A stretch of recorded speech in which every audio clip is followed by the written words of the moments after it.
جناب جواد صاحب بھارت، السلام علیکم۔ ہم آپ کے ممنون ہیں کہ آپ نے ہماری ویب سائٹ اہل سنت .net پر یاد فرمایا۔ آپ نے پوچھا کہ میں سنی ہوں، الحمدللہ۔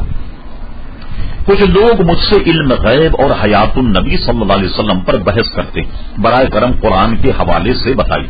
دیکھیے، سب سے پہلا ثبوت کہ علم غیب کہ اللہ تبارک و تعالیٰ کی عطا سے نبی کریم علیہ السلام کو علم غیب ہے۔ قرآن مجید فرقان حمید میں ارشاد باری تعالیٰ ہوا، ما کان اللہ لیطلعکم علی الغیب ولکن اللہ یجتبی من رسلہ من یشاء۔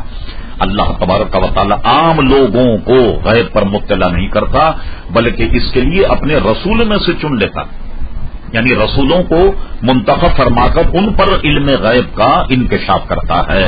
اسی طرح فرمایا گیا سورہ جن کے آخر کو آپ پڑھیے، عالم الغیب فلا یظہر علی غیبہ احد الا من ارتضی من رسول۔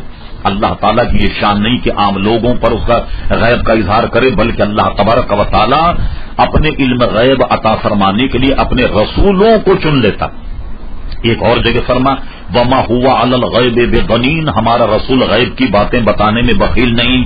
یہ دیکھیے تینوں صریح آیتیں ہیں جو نبی کریم صلی اللہ علیہ وسلم کے علم غیب عطائی کی جانب اشارہ کرتی۔ یعنی کیا مطلب ہوا، ہم یہ عقیدہ نہیں رکھتے کہ حضور صلی اللہ علیہ وسلم بغیر اللہ تبارک و تعالیٰ کی عطا کے جان لیتے، بلکہ ہمارا عقیدہ یہ ہے کہ اللہ تبارک و تعالیٰ کی عطا سے نبی کریم صلی اللہ علیہ وسلم کو علم غیب حاصل ہے۔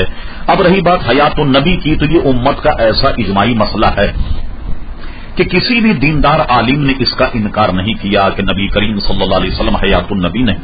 حدیث شریف میں آیا کہ حضور علیہ السلام سے درود کی بابت پوچھا گیا کہ یا رسول اللہ صلی اللہ علیہ وسلم، ابھی تو آپ حیات ہیں اور ہم آپ پر درود بھیجتے ہیں، کیا جب آپ کا وصال ہو جائے تو تب بھی آپ ہمارے درود کو سنیں گے؟ فرمایا ہاں، اس لیے کہ اللہ تعالیٰ نے زمین پر حرام کر دیا کہ وہ انبیاء کرام علیہ الصلوۃ والسلام کے اجسام کو کھائیں، یعنی میرے وصال کے بعد بھی اگر مجھ پہ کوئی درود پڑھے تو میں اس کے درود کو سنتا ہوں، بلکہ یہ تک فرما گیا کہ میں اس کے سلام کا جواب بھی دوں گا جو مجھ کو سلام عرض کرے۔